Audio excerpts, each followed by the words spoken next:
د لوی سپېڅلي څښتن تعالی په سپېڅلي نامه چې ډېر مهربان او رحم کوونکی دی. ټولو کتونکو اورېدونکو ته څوک چې به اوس مونږ په ژوندۍ بڼه ګوري او که بیا څوک مونږ وروسته ګوري ټولو ته ډېر زیات سلامونه او درناوی. ملګرو تېره ورځ مې یوه ویډیو راته چا رالیږلې وه، هغه مې ولیدله د کشمیر یو ځوان سره یو پنجابي ژورنالست ورسره خبرې کولې. بیا هغه ژورنالست ورنه ځینې سوالونه کول، بیا هغې ورته وویلې چې موږ چې دی لکه د کشمیري ورته ویلې چې په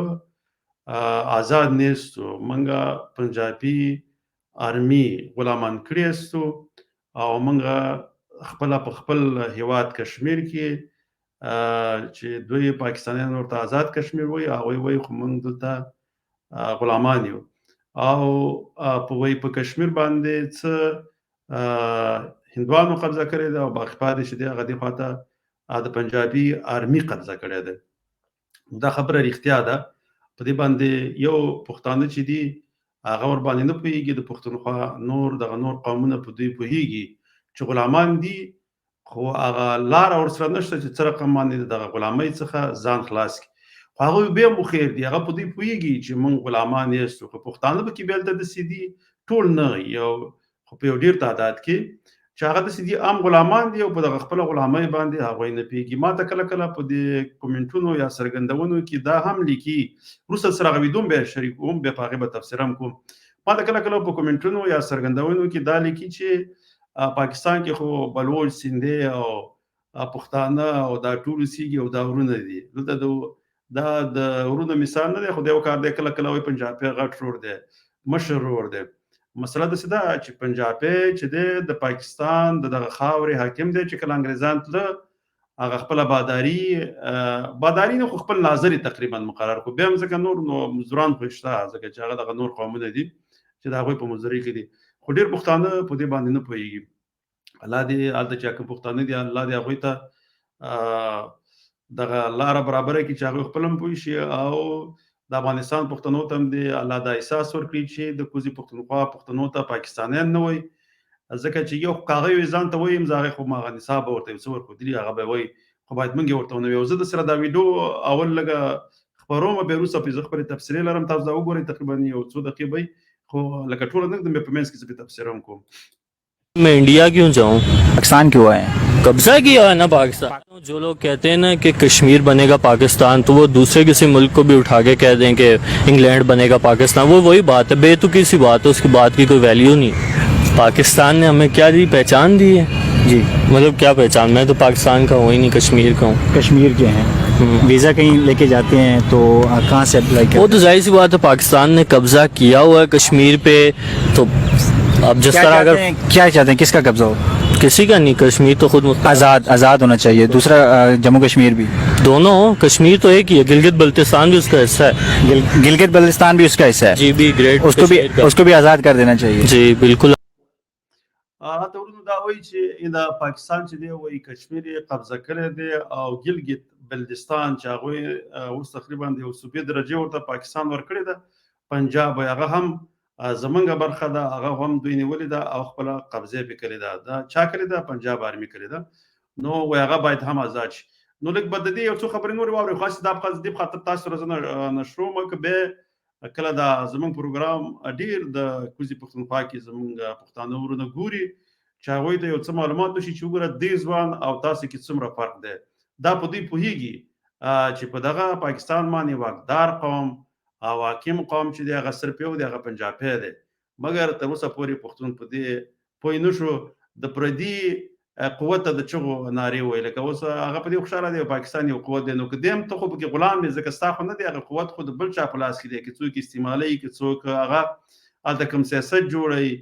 د کوم ملک سره څه رقم اړیکې وساتي یا ارتباطات ورسره ونیسي، هغه ټول چې دی هغه د پنجاب هغه د هغې کار دی، هغه واکدار دی. نو دغه د خبرې په تیر څه نور هم کېدم، بیا پې زه لږه بیا به نوره تبصره هم وکړم. बिल्कुल आज़ाद बिल्कुल। अभी वोट किसको दिया था? मैंने तो नहीं दिया, किसी को नहीं दिया। अब पाकिस्तान में घूम रहे हैं बगैर किसी पासपोर्ट के, ठीक है, बगैर आप कहीं और जा सकते हैं, इंडिया जा सकते हैं या किसी और मुल्क में? नहीं, मैं इंडिया क्यों जाऊँ? पाकिस्तान क्यों आए? कब्जा किया है ना पाकिस्तान। अच्छा, मैं पाकिस्तान अगर आया हूँ तो ये तो नहीं कि मैं पैसे दिए बगैर आप अगर यूएस चले जाएं तो आपको किसी ने रोकना है? हाँ बिल्कुल रोकना है, एम्बेसी वालों ने मेरी छानबीन करनी है। क्योंकि अमेरिका ने इधर कब्जा नहीं किया हुआ इस वजह से। अमेरिका ने कहाँ कब्जा नहीं خدا سره به مثالونه راوړي کنه لکه هغه به لکه انور مثال ما نه هم دا په دې باندې پوي دي چې انا دغه کشمیر هم چې دام قبضه دي او د نورم قبضه بنگالم قبضه ګوره د بنگال نفوس عام د پاکستان زیاتو خو به هم لکه هغه غلام ځکه چې الته د پنجاب آرمي پرته و ځکه چې هغه 90 زره کم آرمي چې هند به تسلیم شوله نو د دوی آرمي الته پرته و نو دینه معلومیږي چې دوی په هغوی باندې حکومت کوي په بنګالیانو باندې ځکه چې هغه آرمي چې و هغه د پنجاب و دغه پښتانه ورسره تلي و ځکه خو پښتانه خو لکه مجبور دي ځکه چې آقا یا بادار څه وایي هغه به ورسره مجبور دي چې دغه هغه څه چې ورسره لاندې کار کوي خو هغه ورسره مجبور و چې تلي په وخت له یو کار بل هم کړی چې د بنګال هغه دغه چې د فوج د پاکستان د فوج مشر هغه هم یو نیازي پښتون هغه د فوج مشر کړو او د چې کم د پنجاب فوج یا د پنجاب آرمي کوم ظلمونه وکړه مقصد دا وینه چې مشر بغله دغه پښتون مقرر کو چې بدنامه بکی پښتون شي هغه پښتون به تسلیم شو بدنامي خو ټول ته واختله خو هغه دغه کم ظلم چې هغه وکړو او څومره د بنگال مسلمانان شهیدان کړ الته ډېری خزي بي عزت کړي دا چا وکړي دغه د پنجاب آرمي وکړه دی آرمي هیڅ کله د کم بهراني قوت سره جنگ نه کړي صرف هغه قومونه چې مسلمانانو او د دې حاکمیت کې د پنجاب حاکمیت کې ورکړي او هغه چې به ته په دې پویدل چې د زمونږ استحصال کوي او د هغه څخه د ازادۍ غوښتنه کوله ماغه قومونه به دم دي د پنجاب فوج د بولي دي او هغه وجري دي او دا هغه دغه ورانکړي خو ځخیر بنگالي د متسبق ورکو او هغه دغه زنه د پنجاب فوج راو شړو ان د نفوس ارڅ دغه زیاتو د بنگال خو واقدار به هم پنجاب ځکه چې دا چې کله انګریزان تل امداد د واقدار پر خوستره او په دې باندې باید پښتانه هم پوښ به بنگال چې آزاد شو نو اوس دغه نور قومونه چې دي لکه دا دغه بل پاغي کې د یو کار هغه کله چې کله بنگالو نو دوی ورته به د مغربي پاکستان به ته په واخ ویل دا به ټول لکه هغه مشرقي او د مغربي د دین یو یونټ جوړ کړل یونټ د سیو چې د ټول صوبو هغه دغه ختم کړو او د ټول بس یو یونټ چې دغه دوی هغه دغه زیات شي چې به د مشرقي پاکستان سره دغه دوی هغه قوت برابر شي نو پاره کې ځینې سیمې چې وی چې هغه د پښتنو وی هغه پنجاب واغسته چې کله به د هغه صوبې ورته جلا کول نه غزنی منطقي لکه د میانو والی دغه ټک او غزنی نور د مری ځنې منطقي وی هغه به هم نسی پنجاب خپل وساتل د ځان سره خو به ځکه چې پښتنو کې خودمره لکه قدرت نشته هغه چا کې چې مغه غږ زی خاطر نه جګی ځکه هغه دې پیږي چې موږ غږ پورته کو بیروس هغه د پنجابي آرمي چې هغه ته بیا هغه په واک نه راولي هغه ته لوړی چوکۍ نه ورکي هغه به شهرت ته نه رسیږي نو ما خپل مقام او شهرت ساتر په خاطر باندې پنجابي لکه دغه چې دی دغه پښتون چې پنجابي شوی دی لکه هغه ته ایلیټ کلاس چې وته وایي کنه لکه اوس وګور په پاکستان باندې د پنجابي فوج او ایلیټ پنجابي حکومت کې ایلیټ هغه چې هغه سیویلین کې مزني خلک چې هغه د فوج سره مرګري او لکه یو څه رسیدلی او بس هغه به د هغه سره یو ځای به دي کې ځنه هغه پښتانه چې کوم هغه ایلیټ کلاس چې وته هغه چې شوی هغه به د پنجاب دغه د آرمي بوت پالیش کوي هغه ولکې د بیاغه ته میونی دغه ورکی مقام ته ورسي یو بل پروګرام او هغه اوس ما سره شته دي هغه خپل لکه یو باید په دې پښتانه په دې پوي هغه په دې پوي اوس وګوره عمران پښتون دی خو موږ دومره طرفدار ولې نه واغه ته خاطر نیو چې دا فوج راوستل دي ځکه چې حالت یو خبره لکه خپل هغه په پروګرام کې د څه دغه چې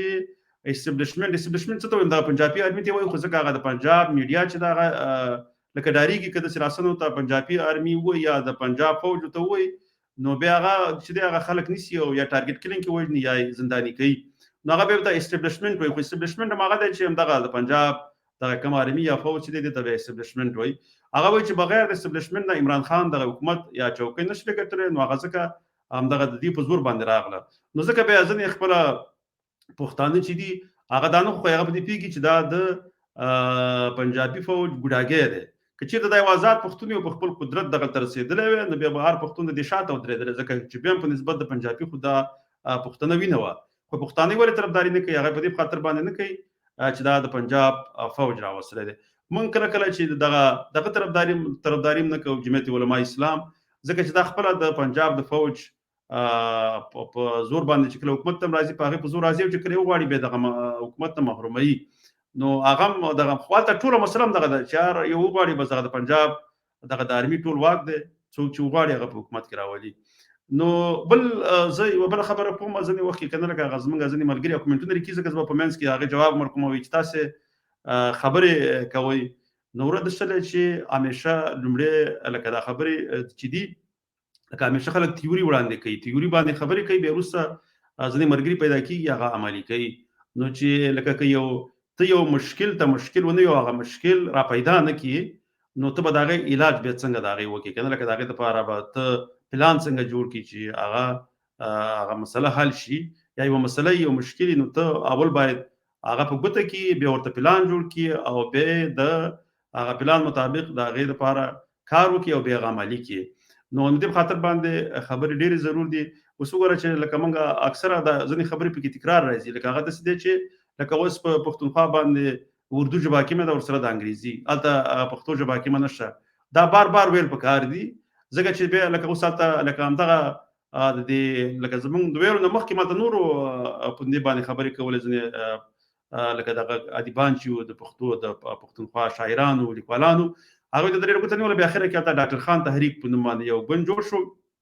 نور سیاسي په دغه باندې ولا زه خبرې نه کوم خو یو شی پکې دا دی چې هغه پښتو ژبه هلته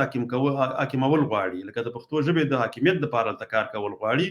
نو وګوره لکه اوس دغه ورو کار روان دی هغه عملي میدان ته راوتلی دا که بیا وروسته استعمال نشي او څوک په بل طرف ونه ځي نو تر اوسه پورې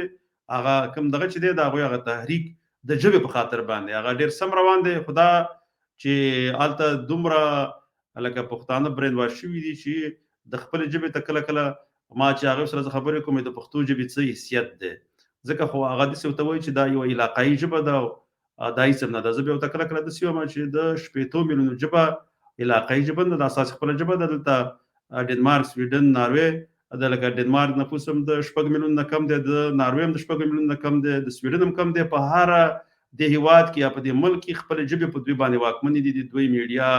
د دوی دفتر ټول په خپله په دوی ژبه باندې چلېږي. ترقیم د پنجاب نه ډېره کلې ده، ترقیم د ډېرو هېوادونو نه ډېره کلې ده. که تاسو هلته وایئ چې په انګریزي ژبه کې پرمختګ دی دا په انګریزي ژبه کې نه دی، دا په خپلو ژبو کې کېږي. اوس وګوره ډنمارک کې د ټول زده کړې په ډنمارکي دي، په سویډن کې په سویډني دي، مګر پرمختګ کې د انګریزانو نه کمخکې نه کمتې نه دي ځکه دوی دلته خپله ښه پیاوړی اقتصاد لري او ډېر ښه سیستم لري. نو مسله داسې ده چې دغه دی دا کار کول پکار دي او دغه په ګوته کول پکار دي چې څنګه پښتانه د خپلې ژبې سره مینه ولري. که چېرته کله پښتانه د خپلې ژبې مینهوال شولو بیا ډېر ژر به دوی آزاد به شي، خپلواکي به لاسته راوړي. زه یوازې په دې کې یوازې د کوزي پښتونخوا پښتانه نه ځکه د برې زموږ خپله د افغانستان پښتانه په دې کار کې لږ کمزوري دي ځکه چې هلته هم ډېر پښتانه چې دي هغوی خپله ژبه د لاسه ورکړې ده، پردۍ ژبې شوي دي. په دې باندې ما پرون هم ځینې خبرې وکړې. که اوس چېرته په افغانستان کې یو سړی فارسي ژبې کېږي نو د هغې دپاره ډېر د شرم ځای دی ځکه چې افغانستان د پښتنو د زیږېدون لکه چاته د دې پیدایش یا پیدا کېږي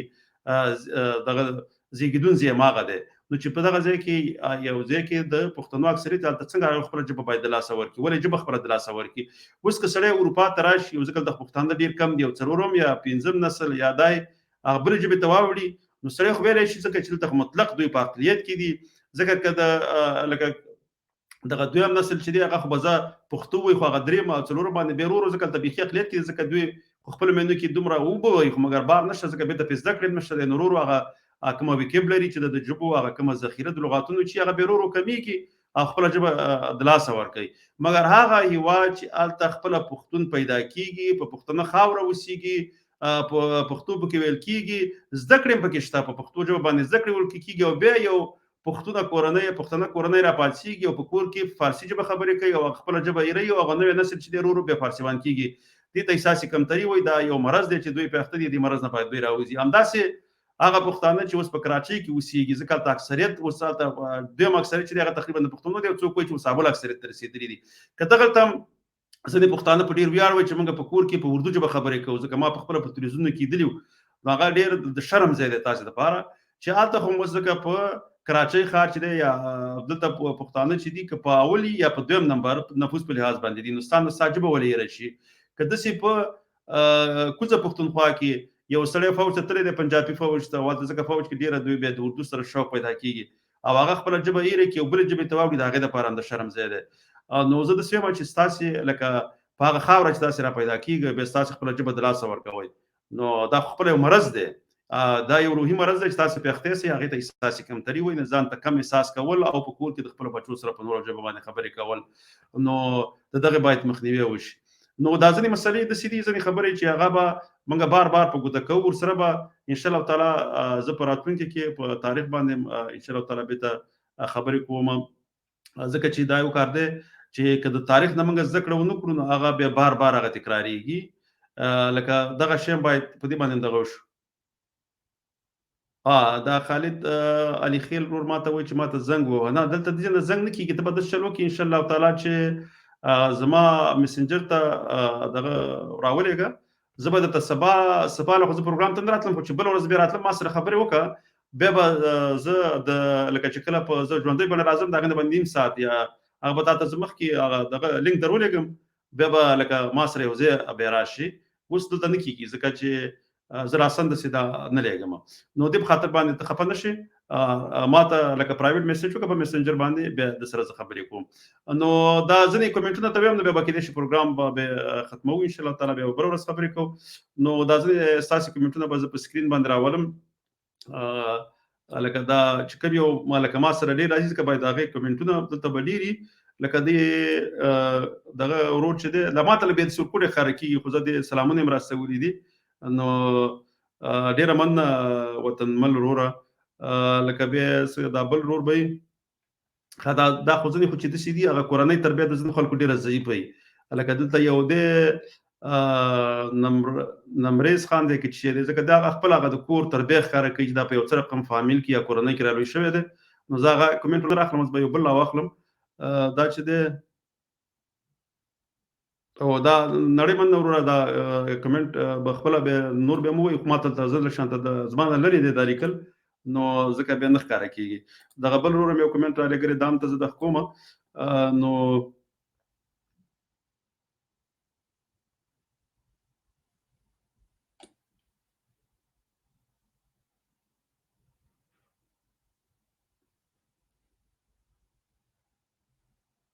ښه صحیح ده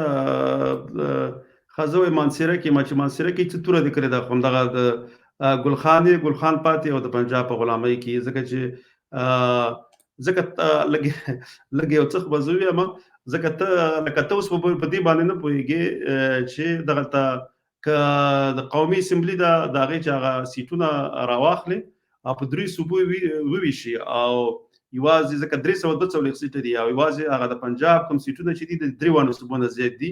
او بیا په دې باندې پیښه چې په فوج کې چې دی هغې کې صحیح ده کله کله هغه پوسونه باندې پنجاب په پښتون هم راځي خو هغه هم لکه ما مخکې زه دا خبره کوم چې که څه ته په هند کې ته یو مسلمان ولسمشر کې یا پرزیدنټ کې نو دې دا معنا نه شوله چې په هند باندې واک د مسلمان راغی یا که ته په امریکې کې یو د هغې یو پرزیدنټ تورپوستی راولې نو واک هېڅکله تورپوستي ته نه ځي داسې که ته کله په فوج باندې کله کله پښتون د هغې واکمن کې نو هغې دا معنا نه شوله چې هلته واک د دغه پښتون ته راغی هغه چې څه رقم د پنجابي هغه بوټ به پالش کوي ما شان دی ورته بیا کوي ځکه هماغه پالشي دي همداسې به پالشي پاتې نو مسله دغه ځای کې دغه ده نو صحیح ده ته هلته 80 میلیونه یې خو مګر بیا هم هغه دغه چې دی لکه د 3 صوبو چې راټول کړي لکه ستاسې هغه سیټونه بیا هم د پنجاب سیټونه در باندې زیات دي او په فوج کې هم ټول واک د هغې دی ځکه هلته خو چې کوم حکومت هم راځي هغه اول سلیکټ کېږي چې فوج کوم حکومت وغواړي کومه پارټي وغواړي هغه په اقتدار کې راولي خو ته ناخبره یې ځکه تا سره اول علم نشته دی ستا سره نور په خبرې نه کوم ځکه دا ستا دغه په خاطر مې دې په خاطر مې ته ولیکل او دا هم درته زه وایم لکه زه کله کله دې ته زه دا خبرې ځینې وخت کې سپینې کوم خو بیا دوی رانه پکې خفه کېږي لکه زه د کوڅې پښتونخوا ورونو ته وایم که دغلته د افغانان اوسېږي صحیح ده تاسو خپله خو د افغانان پښتانه لکه دا پښتانه دي ستاسې ورونه دي خو د دې واک هم د پنجابي سره دی هغه وایي چې دا دې دلته اوسېږي که چېرته هغې دا واک نه ورکولی ته دومره ښه انسان نه وي تا بیا هم دا واک دې وله نه ورکو خاص کر ګلخان ځکه نور پښتانه خو ټول دا چې لر او بر یو افغان وي هغه یو بل سره مینه هم لري خو هغه ګلخان چې لکه نظریه چې دی چې پاکستان یو سپر پاور کیږي او لکه هغه به لکه افغان ته نمک حرام و یو دا شی نه وي هغه یو سر چې دی په هغې کې چې کوم شی دی زه به یوه ورځ هغه دغه راوړم د هغې تصویر هغه به ته در ښکاره کوم چې د هغې په مزغو کې څه ګرځي چې څه غلامانه مازغه لري نو زه خیر هغه به زه سره پرې نورې خبرې نه کوم الله دې تا پوه کړي نو ښه صحیح شو دا دغه دی دا همدا دغه نومېږي نمریز خان په نوم باندې دی نمریز خان د شلې هلته خو ځینې وخت کې هغه په بلوز باندې ما یوه ویډیو ښکاره کړه نو نمریز خان ته یې واوره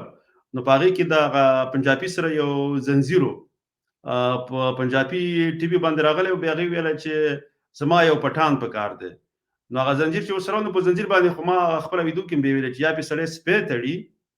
او یا پې چې دی غلام تړي نو هغې ته خپله پنجابي ته د پښتون دغه حیثیت هلته معلوم دی وایي زه یو پټان مې په کار دی او لاس کې زنځیر نو هغه ویډیو ما ښکاره کړې وه که لاندې تقریبا 2 ویډیوګانو نه لاندې ورشه هغه ویډیو درسره وګوره په هغې کې به بیا هغی او بل دا کار دی چې وګوره ته اول په خپله ژبه لیکل نشي کولی لیکل هم په دغه بله لیکل نشي کولی ځکه چې خپله د اردو ژبه در باندې واکمنه ده خپله ژبه هم درنه یې راکړې ده همدغه د هندو ژبه ده دا اردو ژبه چې ده صحیح ده ته به ورته لښکر وایې ځکه دغه نصاب کې ما هم لوستلي دي چې د اردو ژبه لښکر ده او دلته په دغه پخوا د مغولو او دغه په وخت کې په لښکر کې مختلف قومونه وو هغې نه بیا دغه اردو ژبه جوړه شوې دا شی دی اردو هماغه د هندو ژبه ده چې فقط صرف لیکلو کې فرق دی یو او بل دا چې دا چې کله د دې یو بل تاریخ په تصویر دا چې کله انګریزان بری صغیر ته راغله او ټول بری صغیر یې ونیو نو په هغې باندې مخکې هلته فارسي ژبه د دفتر ژبه وه دوی څنګه چلو کړو دوی فارسي لرې کړه اردو ژبې د دفتر ژبه کړه همدې په خاطر کړې وه چې وروسته به بیا ګلخانان او پنجابیان او سیندیان او دا به موږ یو ځای کوو سره د بنګالیانو او دا ژبه به پرې حاکموو او د دې ژبې په دغه باندې به دوی ته یو قوم وي او همدا به بیا موږ دوی ته یو بل ملک جوړو چې بیا به پنجاب د هغې بادار وي او دا نور به پکې غلامان وي مګر بنګالیان ورسره دا شی ونه منو د ژبې په خاطر باندې هغې راپاڅېدل او په یونیورسټي کې مظاهرې وکړې چې بیا پرې د پنجاب حکومت ډزې وکړې او په هغې کې یو څو شهیدان شول هغه چې بیا هغه مظاهرو زور واغستو او دلته حکومت هم نه ورکو نو هغه چې بیا خپل ازادي واغستله خو یو ته پښتون چې غلام یې خو په خپل غلامۍ نه خبر نه خفه نه شي ځکه دا زه دا خبرې به لږ سپینې کوو صحیح ده لکه دې کې د افغانستان د هغه وخت د حکومتونو کمزوري وه چې کلک ونه درېدل چې خپل ورونه سره ولاړ وي او دغه ازادي هغه سره په هغې موږ پوهېږو دې کې د لر او بر دواړو پښتنو ګناهونه دي او ملامته دي هغه پخواني چې تاریخ کې تېر شوي د هغه ملامته او دا اوس چې دي دې هم پکې ملامته دي لکه د دواړو طرف د پښتانه ملامته دي ځکه د یووالي دپاره یې کار نه دی کړی او په دوی باندې نه پوهېږي چې دومره لوی قوم دی او دواړو طرف ته چې دا کوم وینه بهېږي د همدې په خاطر بهېږي چې د دوی په منځ کې بې اتفاقي ده او اتفاق نه لري د خپلې ژبې واکمنه کلې نه ده او د نورو اغراضو مقاصدو دپاره کار کوي نو غټ تاوان یې همدغه دی ښه ځکه دا خبرې بیا اوږدې شوې زه نه غواړم چې دغه شلو دا خواته واوړي د خوبونه نو تر بله ویډیو پورې په لوی الله جل جلاله وسپارم خوشحاله ارامه او سوکاله ژوند ولرئ د لوی الله جل جلاله په امان